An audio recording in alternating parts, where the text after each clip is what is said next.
ஓம் நம சிவாய நமக. தென்னாடுடைய சிவனே போற்றி, எந்நாட்டவருக்கும் இறைவா போற்றி. இந்த பதிவை முழுமையாக பாருங்கள் அடியார்களே.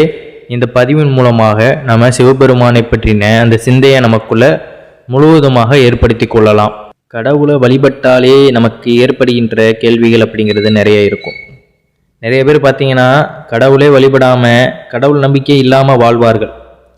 அப்படிப்பட்டவர்களுக்கும் வாழ்க்கையில் நல்லது நடக்கும். ஆனால் கடவுள் நம்பிக்கையில் இருக்கிறவர்களுக்கு கஷ்டமும் இருக்கும், அதாவது நல்ல பலன்களும் கிடைக்கும். ஆனால் அதை வழிபடாமல் வாழ்வார்கள் பார்த்தீங்களா, அவங்க என்ன நினைப்பாங்க, நாங்கள் இறைவன் அப்படிங்கிறதே வழிபடலை, ஆனாலும் எங்களுக்கு நல்லது தான் நடக்குது, அப்போ இறைவனானப்பட்டவரே கிடையாதே, நீங்கள் அதை வழிபட்டும் உங்களுக்கு அந்த நன்மைகள் எதுவுமே நடக்காமல் இருக்குது அப்படிங்கிற அந்த எண்ணத்தில் அவர்கள் பேசுவார்கள். முதல்ல நமக்கு ஒரு நல்லது நடக்குதுன்னா, வாழ்க்கையில் ஒரு துன்பமோ இல்லை ஒரு இன்பமோ நடக்குதுன்னா அதற்கு பின்னால் உள்ள செயல்கள் நம்மளுடைய அடிப்படையில் தான் இருக்குது அப்படிங்கிறத நம்ம உணர்ந்து கொள்ளணும்.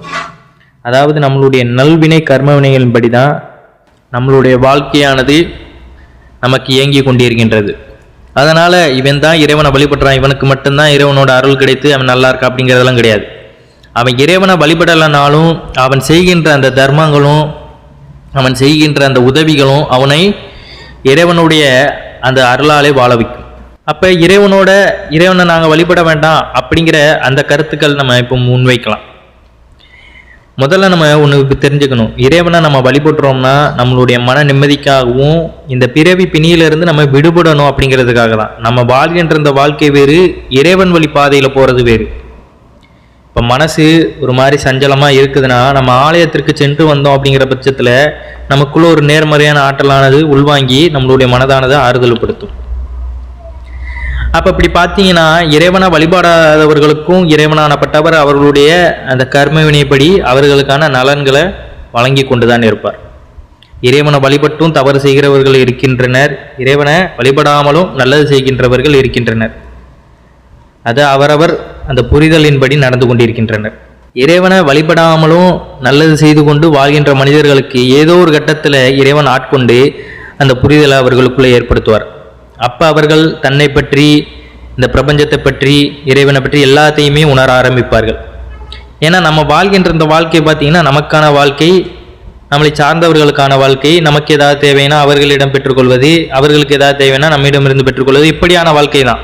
ஆனால் சிவபாதையில் சிவனை பற்றின அந்த புரிதலானது நமக்கு வரும்பொழுது அவரை பற்றி சிந்திக்க ஆரம்பிக்க, அவரை பற்றின அந்த பக்தியை நாம் செலுத்த ஆரம்பிப்போம்.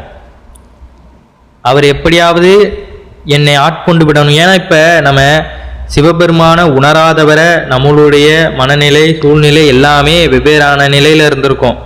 ஆனால் எப்போ அவரை வழிபட ஆரம்பித்தோமோ நம்மளுடைய நிலை பூராமே ஒரு நடுநிலையாக வந்திருக்கும், ஒரே நிலையாக வந்திருக்கும். இதுவரை குழப்பமாக இருந்தது எல்லாமே ஒரு கட்டத்தில் புரிய வந்துவிடும். ஏன்னா அவரை நினைக்க ஆரம்பித்து விட்டோம் அப்படின்னாலே இதுவரை இருந்த உறவுகள் பற்றுகள் எல்லாமே நமக்கு படிப்படியாக மறந்துவிடும். நம்ம எவ்வளோ பெரிய துன்பங்கள் கஷ்டங்கள் இப்படி ஆழ்ந்த துயரங்களில் இருந்தாலுமே நம்ம அவரை பற்றின அந்த சிந்தையை நமக்குள்ளே ஏற்படுத்தி கொள்ளும் பொழுது பார்த்தீங்கன்னா அவர் தான் நமக்கு எல்லாம். நமக்கென்று எந்த ஒரு துன்பம் நிகழ்ந்தாலும் அவரிடம் நம்ம கூறி அதை நம்ம அழுவும் பொழுது அது நமக்கு சரியாகிவிடும் அப்படிங்கிறதா நம்மளுடைய கூற்றாக அதற்கப்புறம் மாறிவிடும். அதுக்கப்புறம் நம்ம எந்த மனிதர்களிடம் போய் நம்ம ஆறுதல் தேடணும் அப்படிங்கிற அந்த எண்ணம்லாம் கிடையாது. எனக்கென்று ஆறுதலாக இருக்கின்ற ஒரே உயிர், அப்பன், நண்பன், இப்படி எல்லாரும் சிவபெருமானாக நமக்கு தெரிவார்கள். இப்போ ஈசனை தவிர எனக்கு இந்த உலகில் எதுவுமே நிரந்தரம் இல்லை அப்படிங்கிறத நம்மளுக்காக புரிய வந்துவிடும். அப்போ இந்த வாழ்க்கையில் நீங்கள் இறை நம்பிக்கையில் இருந்தாலும் சரி இல்லைனாலும் சரி, வாழ்கின்ற இந்த வாழ்க்கையை நீங்கள் எப்பொழுதுமே ஒழுக்கத்துடன் தர்மத்துடன் வாழ நம்ம கற்றுக்கொள்ளணும். அப்போ சிவபெருமானை நம்ம நினைக்க ஆரம்பித்தது அப்படிங்கிறது நமக்கு எப்பொழுது அப்படிங்கிறது தெரியாது. ஆனால் நினைக்க ஆரம்பித்தோம் என்றாலே மெய்மறந்து போய் விடுவோம். அவரை பற்றின எந்த ஒரு வாக்கியங்கள் இல்லை சொற்றொடர்கள் எங்கே அவரை பற்றின ஏதாவது பேச்சுக்கள் அடிபட்டாலே நம்ம மெய்மறந்து அவரை பற்றின அந்த புரிதலில் நம்ம கேட்டுக்கொண்டு இருப்போம். இதுதான் இறைவனானப்பட்டவர் நம்மளை ஆட்கொண்டதற்கான அறிகுறியாக இருக்கும். அதனால் உங்களுக்கு இறை நம்பிக்கை இருக்கு இல்லை அது உங்களுக்கு தேவை கிடையாது. அது நடக்கும் பொழுது உங்களுக்கு மனநிலையானது உங்களுக்கு புரியும் பொழுது நீங்கள் கட்டாயம் சிவபெருமானை முழுவதுமாக ஆட்கொண்டு விடுவீர்கள். ஆனால் வாழ்கின்ற அந்த வாழ்க்கையை நீங்கள் ஒழுக்கத்தோடு வாழ கற்றுக்கொள்ளுங்கள். அதுதான் உங்களுடைய வாழ்க்கையை தீர்மானிக்கும். இறைவன் இவன் மட்டும்தான் என்னை வழிபடுறான், இவனுக்கு மட்டும்தான் நான் நல்லது செய்யணும், அவன் என்னை வழிபடலை அவனுக்கு நான் நல்லது செய்யலை அப்படிங்கிறதெல்லாம் கிடையாது. இறைவன் படைப்பில் அனைவருமே அவருடைய குழந்தைகள் தான். அந்த குழந்தைகள் அவர்கள் செய்கின்ற அந்த செயலுக்கேற்ப அந்த பலன்களை பெற்றுக்கொண்டு அந்த நற்குலன்களின் அடிப்படையில் அவர்களுடைய கர்ம வினைகள் அவர்களுக்கு நல்லதாகவும் கெட்டதாகவும் வந்து அமைகிறது.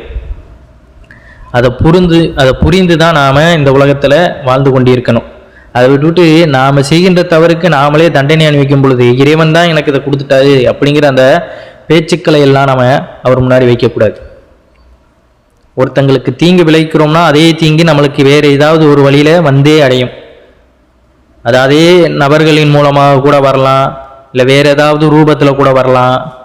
இப்படி பார்த்தீங்கன்னா எல்லாமே நாம் செய்கின்ற செயலுக்கேற்ப தான் நடந்து கொண்டிருக்கிறது. அதை நம்ம உணர்ந்து கொள்ளணும்.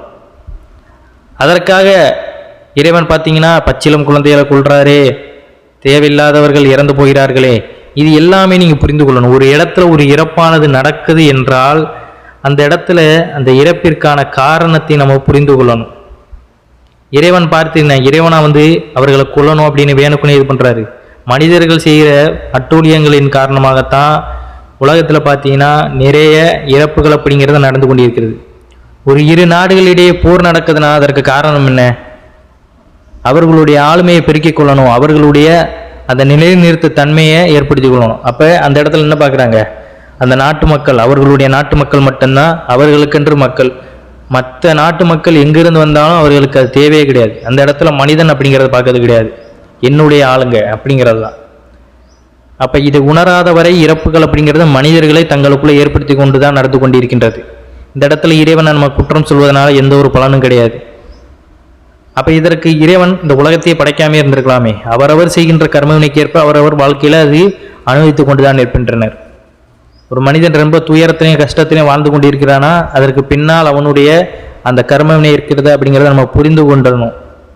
புரிந்து கொள்ளாமல் இறைவன் தான் நமக்கு இந்த சோதனையை கொடுக்காரு, கஷ்டத்தை கொடுக்காரு அப்படின்னு நம்ம நினைத்து கொண்டு புலம்பிக் கொண்டு இருப்பதனால அது சரியாக போகிறது கிடையாது.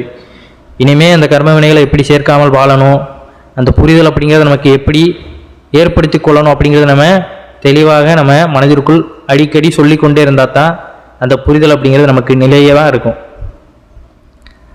அதனால் சும்மா இறைவனை நம்ம குறை சொல்லி கொண்டு வாழ்வதனால எந்த ஒரு பலனும் நமக்கு கிடையாது. வாழ்கின்ற வாழ்க்கையில் நம்ம ஒழுக்கத்தோடு செயல்படுறோமா அதுதான் இறைவன் நம்மிடமிருந்து எதிர்பார்ப்பது. அனைவராலுமே ஒழுக்கத்தோடு வாழ முடியுமா அப்படின்னு கேட்டிங்கன்னா கட்டாயம் வாழ முடியும். ஆனால் அவரவர் முயற்சியில் தான் இது இருக்குது. ஏன்னா சில நேரங்களில் நம்மளே முயற்சித்தாலும் சக மனிதர்கள் நம்ம தூண்டுதலின் காரணமாக நம்மளுடைய பழக்க வழக்கங்கள் மாறலாம். நம்மளுடைய சிந்தையிலிருந்து ஒழுக்கத்திலிருந்து தவறி ஒழுக்கமற்ற செயல்களை நம்ம செய்வதற்கான அந்த செயல்பாடுகள் ஈடுபடுவதற்கு ஊக்குவிப்பார்கள். அந்த இடத்துல நம்ம தெளிவாக நடந்து கொள்ளணும். இப்போ நம்ம கூட பழகிறவங்க தேவையில்லாத விஷயங்களை கெட்ட பழக்கத்தில் ஈடுபடுறாங்கன்னா அதை பார்க்கும் பொழுது அந்த இடத்துல இருந்து நம்ம தவறுன்னு தெரிஞ்சால் அந்த இடத்துல நம்ம தான் விலகிறணும். அதை விட்டு அதை பார்த்த உடனே நம்மளுக்கும் அந்த ஆசையானது எழும். அந்த ஆசைக்கு அடிபணிந்து நம்ம அதை மேற்கொள்ளும் பொழுது என்ன ஆகிறது? நாமளும் அதில் அடிபணிந்து அதற்கு அடிமையாகி அந்த பழக்கத்துக்கு மூழ்கி போய் கடைசியில் மடிந்து விடுகிறோம். ஆனால் பழி யார் மேலே போகும்? இறைவன் மேலே போகும். காரணம் என்ன? இறைவன் தான் இவனை கொண்டுட்டாரு அப்படின்ட்டுருவாங்க. இதை உணராத வரை மக்களுக்கு இறைவனானப்பட்டவர் விரோதியாக தான் தெரிவார். உணர்ந்தவர்களுக்கு பூராமே இறைவனானப்பட்டவர் தன்னுடைய உயிராக தான் தெரிவார். எல்லாருமே இறைவன் தான், மனிதனே இறைவன் தான், எல்லாத்துக்குள்ளும் அந்த சிவம் தான் இருக்குது அப்படிங்கிறத நம்ம உணர்ந்து கொள்ளணும். ஏன்னா இப்போ ஒருத்தங்களுக்கு 2 குழந்தைகள் இருக்குதுன்னா 2 குழந்தைகளுக்கும் ஒரே ஒழுக்கத்தை தான் சொல்லிக் கொடுக்காங்க, ஒரே மாதிரியான வளர்ப்பு தான் இருக்குது. ஆனாலும் அந்த குழந்தைகளில் ஒரு குழந்தை மட்டும் வேறு வேறு பழக்கங்களில் ஈடுபடும் பொழுது, அதாவது கொஞ்சம் சுறுசுறுப்பாக இருக்கும், ஒரு குழந்தை கொஞ்சம் மந்தமாக இருக்கும், இப்படின்னு பல்வேறு குணங்கள் கொண்டது தான். என்றைக்குமே ஒரே நிலையில் எந்த குழந்தையுமே வளர்வது கிடையாது. அதே போல தான் மனிதர்களும் இருக்கின்றனர். இப்போ இறைவன் படைப்பில் பார்த்தீங்கன்னா பிறக்கும் பொழுது குழந்தைகள் ஒரே மாதிரி தான் இருக்கும். ஆனால் வளர வளர அவர்களிடம் நாம் அந்த எதிர்பார்ப்பு அப்படிங்கிறது கொஞ்சம் கொஞ்சமாக வேறு மாதிரி இருக்கும். நாம் ஒன்று நினைத்தால் அவங்க ஒன்று செய்வாங்க. சொல் பேச்சு கேட்டு நடக்கிறவர்களும் இருக்கார்கள், நடக்காதவர்களும் இருக்கின்றனர். ஒரு கட்டத்தில் எல்லாமே பட்டு ஒருத்தன் ஒழுக்கத்தோடு வாழ்க்கையை வாழ்ந்து இந்த வாழ்க்கையை மேன்மை அடைந்து நல்ல வழியில் போயிட்டான். வாழும் பொழுதே ஒழுக்கமற்ற நிலையில் வாழ்ந்து கெட்ட பழக்க வழக்கங்களில் ஈடுபட்டு தேவையில்லாத தவறுகளில் ஈடுபட்டு நொந்து போய் எல்லா தண்டனைகளுக்கும் அனுபவித்து உடலானது ரொம்ப ஒரு வருந்திய நிலையில் இருக்கும் பொழுது அந்த நேரத்தில் நம்ம உணர்வோம். அப்போ அந்த மேன்மையடைந்து போன அந்த குழந்தையை பார்ப்போம். ஆஹா, இவனை மாதிரி நம்ம வாழ்ந்திருந்தா நம்ம இவ்வளோ கஷ்டப்பட தேவையில்லை அப்படின்னு நம்ம பட்டதுக்கு அப்புறம் தான் சில பேருக்கு நம்மளுக்கு புத்தி வரும். அப்போ முன்னாடியே நம்ம கொஞ்சம் சிந்தித்திருந்தோம், அந்த ஒழுக்கத்தோடு நேர்மையோடு யாருக்கும் தீங்கு விளைவிக்காமல் வாழ்ந்து விட்டோம் என்றால் நம்மளுக்கும் வாழ்க்கையில் ஒரு நல்ல நிலையானது வந்திருக்கும் அப்படிங்கிறத நம்ம திருந்தும் பொழுது வாழ்வதற்கான அந்த அறிகுறிய வாழ்க்கை நமக்கு தருவது கிடையாது. அப்போ பிறப்பிலே நம்ம புரிந்து கொள்ளணும். சில பேருக்கு அந்த புரிதல் இருக்காது தான், ஆனாலும் நம்ம எப்படியாவது கஷ்டப்பட்டாவது ஏதோ ஒரு நிலையில நம்ம புரிந்து கொள்ளணும். ஏன்னா இப்போ நம்ம புரிந்து கொள்கிறோம், சிவபெருமானை பற்றின அந்த புரிதல் இருக்குது. அப்போ புரிந்தவர்கள் நமக்கு உணர்த்தி விட்டு போயிருக்கிறார்கள். அவர்களுடைய பாதை வழியில் நம்ம செல்லும் பொழுது நமக்கான துப்புக்கள்லாம் கிடைக்குது. அதை பற்றின சிவபெருமான் எப்படி இருப்பார், அவருடைய வரலாற்று கதைகள் இப்படியெல்லாம் நிறைய நம்ம பார்க்கும் பொழுது வியப்பளிக்கும். கடவுள்களுக்கெல்லாம் கடவுளாக இருக்கின்ற அந்த இறைவன் ஈசனை நம்ம வழிபடும் பொழுது நமக்கு எல்லாமே அவர் புரிய வைத்து விடுவார். ஆரம்பத்திலேயே உங்களுக்கு புரிய வைக்க யாருமே இருந்திருக்க மாட்டாங்க. இப்போ நம்மளுக்கு பார்த்தீங்கன்னா வயதானது கடந்து விட்டு விட்டது. இதற்கப்புறம் புரிந்து நம்ம செயல்படணும் அப்படின்னு நினைத்தோம் என்றாலே நம்மளுடைய வாழ்க்கையானது இந்த இடத்துல நம்மளுக்கு புரியணும் நினைக்கும் பொழுது வாழ்க்கை அந்த இடத்துல இப்போ வாழ்கின்ற இந்த வாழ்க்கையானது நம்மளை தடுத்து விடும். அதனால் உங்களுடைய சந்ததிகளுக்காவது வருங்காலத்தில் வருகின்றவர்களுக்காவது கொஞ்சம் கொஞ்சமாக இந்த புரிதல் அவர்களிடம் ஏற்படுத்தி விடுங்கள். சிவபெருமானுடைய அந்த புரிதலை அவர்களிடம் ஏற்படுத்தி விடும் பொழுது அவர்களாவது அவர்களுடைய பாதையில் ஒழுக்கத்துடன் நேர்வழியில் வாழ்வதற்கான அந்த வழிகளை நம்ம நிகழ்த்தி விடலாம். நம்மளுடைய வாழ்க்கையானது அவ்வளோதான் முடிஞ்சிருச்சு. அப்படிங்கிற பட்சத்தில் இனியும் ஒரு பிறவியானது எனக்கு இருந்ததுன்னா உண்மை தவிர எதுவுமே சிந்தையில் வரக்கூடாது இறைவா அப்படிங்கிறத மட்டும் கடைசி ஆசையாக நம்ம அவரிடம் வழிபட்டு கொண்டே அந்த வாழ்க்கையானதை நம்ம கடந்து போய்கொண்டே இருக்கணும். ஓம் நம சிவாய நமக. நன்றி, வணக்கம்.